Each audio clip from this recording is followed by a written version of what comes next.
On the Line, brought to you by Ford and your North Texas Ford dealers. Ford is the best in Texas. It is the owner and general manager of your Dallas Cowboys, Jerry Jones. Good morning, sir. Guys, am I on? Yes, sir. We got you. What's up? Hey, super. Sounded like we had a disconnect coming on, and I would have felt funny continuing to talk to myself and answering myself all morning. So this is a break to be able to be heard. When is because I feel like every human in the world does that. When are you most likely to talk to yourself? Oh, is man. it? Well, I do it all the time during Okay. the football games. And it's answer and statement time, right and left. But, I wouldn't know what to do if I couldn't have conversations with myself in general. So the main thing is that I would like for everybody to know that I do a lot of laughing at some of that ridiculous stuff I'm reading back to myself. Now, in terms of fantastic answer, Look, by the you way. can't have fun with yourself. For sure, You know? for sure. In terms of the game against Carolina, I was curious your thoughts about this. Do you think the struggles of number one overall pick Bryce Young and the Panthers in general are a good reminder of the perils that can come with a rebuild and a new quarterback? Well, first of all, there's one of the biggest challenges in sport is for a player to come in and initially have his first steps in the NFL playing quarterback. And I'm reminded of Aikman when his early years of certainly protections, sensing where the protection needed to come from, just those kinds of things alone. So, unlike so many other sports, you have to have a sense of what's happening around you, and especially at that spot, not only for your protection, but where you're going with the ball in case you're throwing the ball. And then you've really usually gotten quite a responsibility on setting it up before the snap, and then, of course, you're reading after the snap. Now, I don't need to go into all of that. It is, without a doubt, the hardest position that I know of to play and have the normal athletic abilities come out that I know of in sport. Jerry, there's been some, fortune. Aikman did have those moments and turned into and developed into a Super Bowl champion, a Hall of Famer. Romo had his time learning the NFL, and Dak walks right into it and immediately is like, all right, but he fit with the system and he did very well with it. And I was always been kind of curious your perspective on when you're trying to draft a quarterback or when you're looking at a quarterback, would you rather have a guy that you say he's going to fit any system, or do you say we have to build a system around this guy, or he only is going to fit into something like this? How do you manage that part of it? Well, let me say this. If I had done this a lot, 20 times, it would be different. We haven't. I haven't. I had the challenge when I came into the league of having Troy Aikman sitting there, and I had the number one pick, and there was Troy Aikman. And Troy Aikman would go down as one of the poster boys of working with a quarterback right off the bat. So let's X that one out. One time I was asked to be on a committee to select head coaches, and by the commissioner, not on the committee, but to chair the committee, because we'd had such success with Jimmy and Barry Switzer early. And I said, I need to be sitting in the audience because I've run out of teammates and run out of guys that I knew so well.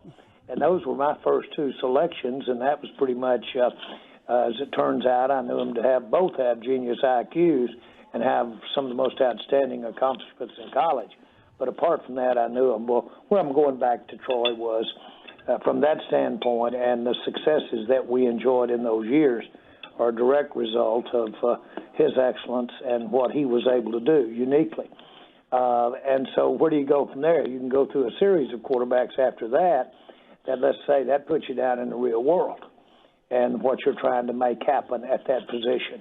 And so I've always run from the idea of having to draft into, be right if there is such a thing, when you draft it, and then the development and evolving of that quarterback in a time when you're having to make decisions about his supporting cast that are dramatic, significant. If you've got good players that you've drafted, you usually are drafting good players because you're what? You're high in the draft. Mm-hmm. And so you've got good players that you're investing a lot into for the future to go with the evolving and maturation and development of that quarterback. It is a colossal problem. Well, what you need to have is something like a Romo come along. Now, where did that come from? Well, there you had somebody excellent, and you could develop immediately develop offense around him. And it turns out he was exceptional. My biggest disappointment is we didn't get a Super Bowl while he was here. Then Dak Prescott, and I'm cutting through several personalities in between, came along. That's okay. And I've never seen anybody that could basically take it from explaining it to him what you wanted to do, take it to the practice field and take it to the field like Prescott. Never. And so he has been a unique development quarterback, much less a unique, prominent quarterback. Now, I was curious, this is not necessarily just about the Bengals, but when we were watching Thursday Night Football last night, obviously Joe Burrow had some problems out there, and there's discussion about how he wasn't on the injury report all week. I'm curious if you can walk us through how serious the NFL takes injury report violations and what goes along with that. I don't know of any they take more serious. They want pure transparency and injury or availability. And they want you to err on the side of expose any way a player is compromised from the expected level of play.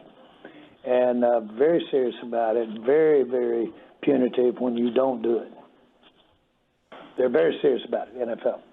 They want to know if anybody is off his game when they come into the game physically. Jerry, you've talked about the offense evolving and kind of developing this season and how things have kind of, after the bye week, things changed a little bit. You started to see a few different things. And I was just kind of curious if that was something McCarthy discussed with you ahead of the season. Like he was giving you a heads up of, early on it's going to be like this, but as we go along, we're going to have to add new wrinkles and develop. And are you kind of expecting that growth and development by the end of the year? Well, that wasn't discussed similar to that. Okay. What was discussed is that we have in place a lot of great fundamentals that, of course, that we have had with Dak, over the ensuing years. You don't want to throw all that out with the trash. We want to build off of it. And then Mike, has been around this for the last 3 years. And so we want to take advantage of that. He knew these players. It wasn't like a new head coach, new offensive coordinator coming in. Right. He knew them well, knew the players, and knew the nuances of how and what we were trying to do with the offense. So then, okay, what? What was, all right, now take that and put the Mike touch to it, the Super Bowl Mike touch to it, the things that you think could help it, not to dismiss that he had influenced it with before. Mm-hmm. So he had some mark on this offense, Mike did. And so what you're seeing is a lot adjusting for the way the opposing teams are lining up against us. And that's as it should be. That's as it should be. And so those kinds of things, imposing your will, imposing your system on the opposing team week in and week out is not realistic. What is realistic is to make adjustments within the philosophy that you're trying to use your personnel to get to. Mike's doing a great job of that right now, and the adjustments you're seeing are that. Now, sticking with the offense and specifically the offensive personnel, I'm curious about y'all's bigger picture philosophy when it comes to Tony Pollard. Tony Pollard's only on the franchise tag, so does that force you to evaluate Rico Dowdle as the season goes along as a potential number one to determine how everything is going to shuffle once the season's over? Well, Rico has had the last going on 3 years now, Rico's had the highest regard with our coaching staff, and I'm sure his teammates as well. Rico's a talented runner, as we're all seeing. He's had a couple of injuries that set him back, but make no mistake about it, he had the credentials when he got here of a talented runner. And his running style is every bit as unique as any back in the league, and it's different, and it's effective. So, I mean, there's a reason why Rico was the second on the depth chart. There's a reason why, even though he's had some nicks last year, there's a reason why he's hanging of where he is, because he has that kind of talent. It's great to see for him and us it come to the front. Now, Pollard is a different story. Pollard has, as obviously we all know that, he has burst, he has instincts, and he literally has the fear of the defense anytime he gets hold of the ball. So we'll have days, we'll have some good days ahead of us. This is early in this season, and hopefully seasons to come. But I haven't lost anything about my thoughts about how Pollard can be the factor in us winning some games. And it's obviously got to have the coordination of good line play, good blocking, good design by the coaches, good timing of when we use him. All of that will play a big part of it. But I'm not seeing of any diminished burst from Pollard at all. And so I think we'll get him his days, and it'll come in. But, boy, if anything, it's just such a welcome to have that backup strength that we've got there, and that'll keep us fresh legs in there. I think you essentially just answered my next question, because I was going to say, I have to admit, watching this team along the way, it does feel like Pollard's burst has diminished thus far this season, but you do not believe that is the case. No, sir. No, sir. It hasn't. His speed, we can time those guys nowadays with the technology you've got out there. No, he's got burst, he's got acceleration, and hasn't diminished at all. Jerry, you lost Trayvon Diggs early in the season. Leighton Vander Esch, we just heard the news on Tuesday about him, and we got that going. And I'm just kind of looking at this team, and despite those types of big-time starter losses, this defense on that side of the ball is still very good. How many teams around the league do you think have the kind of personnel luxury that you guys have where you can just slide a Deron Bland in there and feel comfortable? I'm proud of our depth. I think that's one of the strengths on this team. And I think Mike is doing a great job of managing our practices, managing the wear and tear on the players. And I think that's one of his big pluses. Mike McCarthy, he is not only aware of it, but he actually plans it that way. And so I think that can pay off for us. Now, don't get me wrong, an injury is maybe totally out of our control. Mm-hmm. But you've got to know you're going to have them, and you've got to somehow survive it. And it's a part of getting where you want to be at the end of the season. This is a game in a way, of attrition. And so you need depth. You can't have it all. And so you've got to have sometimes it happens in the right place, and invariably it seems like it all happens in one spot.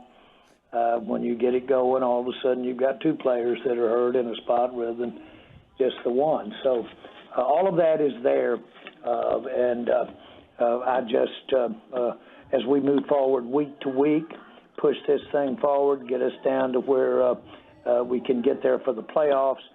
I like what we're doing with what we've got in terms of we're getting better each week. Because Mike has had to do a couple of different things too, and he is one of those guys, he has the skill set to do pretty much anything. Do you think asking him to go away from the pass rush and be more linebacker is unfair to him, or do you think he understands that? What's your feeling on that? I was sensitive about him being used as a pressure player when we first drafted him. When we drafted him, the problem was we hadn't seen it that much, especially from the outside. And we hadn't seen him. He didn't play his senior year. And so I said, boy, to put a pick this high on a non-pressure player like a linebacker was concerning. Of course, I didn't know we were talking about Michael Parsons when we drafted him. And he's shown us all some things that were you didn't have the extent of the appreciation for. Now he's going to damage any place he is. He's going to damage that offense. On the other hand, pressure is where you can damage it the most. And so early I would have been sensitive about the snaps of rushing or coverage. I'm not today. Dan Quinn knows more in his little finger about that ratio or that combination of how to best use that, and what he's trying to do out there, setting different things up than any of us know if we thought about one quarter all day long. So we've got the right guy driving the car. Yeah, this is a really good point there. And before we let you go, Jerry, I'm responsible for the turkey next week. I got to make sure it's all cooked and everything, and I'm getting my son involved with it this year. So that's the responsibility my wife has given me. What was the main part of Thanksgiving that you were always responsible for? Did you have a certain task growing up, or even one now? Well, let me say this. Don't mess that up. To practice it, you've got a lot of people counting on you on cutting that turkey up. But all kidding aside, I've always, my memory, done Thanksgiving. What I call Thanksgiving is the day after Thanksgiving with the Cowboys. But I've always done that in a hunting wild game scene. And as a matter of fact, we used to all pile up in a clubhouse. I'd have as many as 8 of my kids, nieces, nephews sleeping with me in the same bed for many years, for 2 or 3 days. And that was our idea of Thanksgiving and going hunting. Consequently, on the table, you had things that were oriented around game, hunting game. You had wild duck, you had goose, you had venison, had all that kind of stuff. And so today, that carries the day. That's what I still enjoy. And the other thing is those recipes. My mom got her recipes from my grandmother, and those were oriented toward the cooking that you might have in the South or the rural areas. And it still maintains that and carries through. And that's the most fun part, is tasting that and remember Mama's dressing. Man, outstanding stuff as always. We appreciate you. Looking forward to this weekend's game, Thanksgiving game, and we'll catch you next Friday. Well, it's a lot of fun to be on with you guys in these circumstances. But I'll tell you what, remember Arizona. So when we go over here to Carolina, remember Arizona. We got to go over and do business. Absolutely. Appreciate it, Thanks, sir. Guys.